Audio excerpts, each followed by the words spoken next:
Salut à tous, aujourd'hui on suit le parcours incroyable d'un liquide essentiel à notre cerveau, le LCR, le liquide céphalo-rachidien. Votre cerveau baigne littéralement dans ce liquide.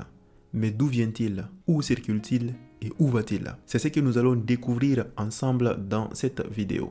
Notre voyage commence dans ce qu'on peut appeler l'usine à LCR, les plexus choroïdes. Ce sont des réseaux de petits vaisseaux sanguins situés dans les ventricules cérébraux. Ces cavités naturelles à l'intérieur de notre cerveau. C'est ici que le LCR est produit en continu à partir du plasma sanguin.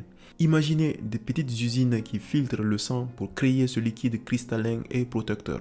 Une fois produit, le LCR entame son voyage. Des ventricules latéraux, il passe par le foramen de Monro pour atteindre le troisième ventricule. Il descend ensuite par un passage étroit et crucial, l'aqueduc de Sylvius, avant d'arriver dans le quatrième ventricule.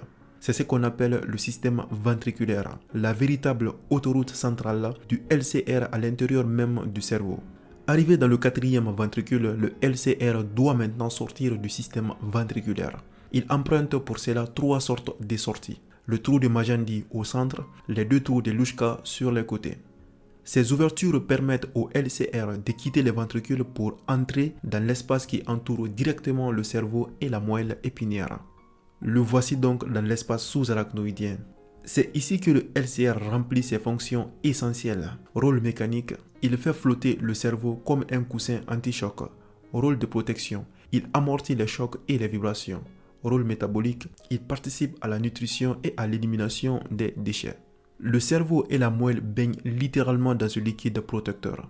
Après avoir circulé pendant plusieurs heures, le LCR doit être renouvelé. C'est là qu'intervient la dernière étape, la résorption.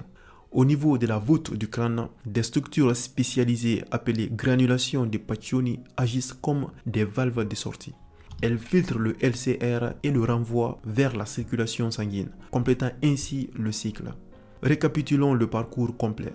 Production par les plexus choroïdes dans les ventricules, circulation dans le système ventriculaire, sortie par les trous de Majandi et Luschka et bain dans l'espace sous-arachnoïdien et enfin résorption par les granulations des Pacchioni.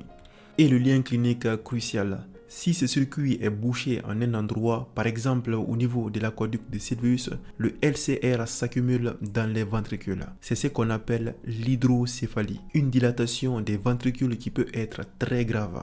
Et voilà, le parcours du LCR n'a plus de secret pour vous. De sa production à sa résorption, c'est un système de protection et de nutrition essentiel à notre cerveau. Cette vidéo vous a été utile, laissez un pouce bleu, abonnez-vous pour ne pas rater nos prochaines vidéos sur la neuroanatomie, commentez pour nous dire quel sujet vous voudriez qu'on explique ensuite. À très vite pour un nouveau sujet médical. Merci.